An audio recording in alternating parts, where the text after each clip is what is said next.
him risking his kids' lives when he came into a game that started with umpires doing the usual, checking pitchers' gloves and hands for anything suspicious. For some reason, Max had something sticky on him, so they forced him to go wash up and change gloves, then let him come back into the game, but Max tried sneaking it in again. Came back out there after the third, with alcohol. I washed it with alcohol and rosin, and when I went back out there, the alcohol for a little bit there can be sticky in rosin. That can happen. So he was like, that's too sticky. You need to go back on there, wash it off again, and reapply the rosin.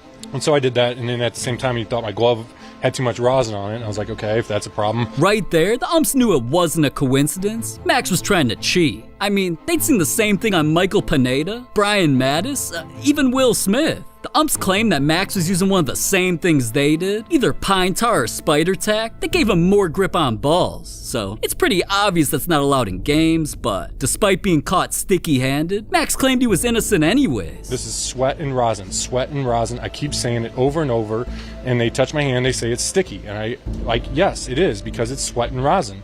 And they say it's too sticky. It's not. Scandal began on this play. Fastball swung on, poked over short, dumped into center field, base hit. Castro sees it, gonna head to third, and he'll get in there. Now Buck's on the pond, 2 out for Greg Allen. Whose phone? Oh, wow. Whose phone is that? Please tell me. There's no way he had a cell phone in his pocket.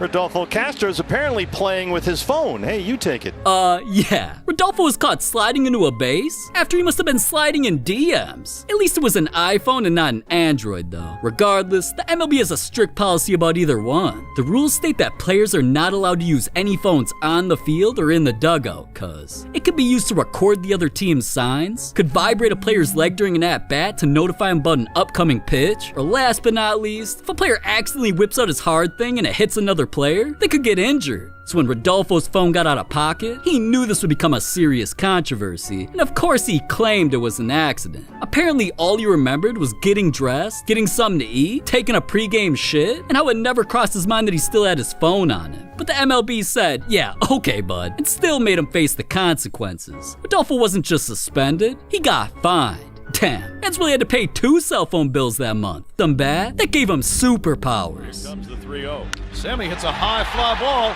deep right center. Back goes Merced to the wall and right, looking up, leaping.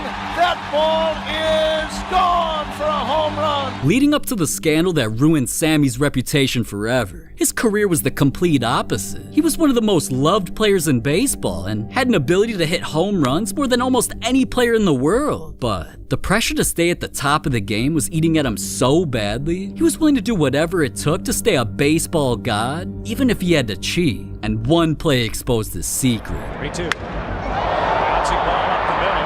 Run's going to score.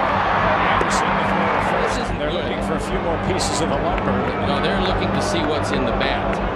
And they want to see if what's in the bat is really the bat, or if there's anything in there that shouldn't be in there, Chip. Here's where the umps discovered that Sammy wasn't who everybody thought he was.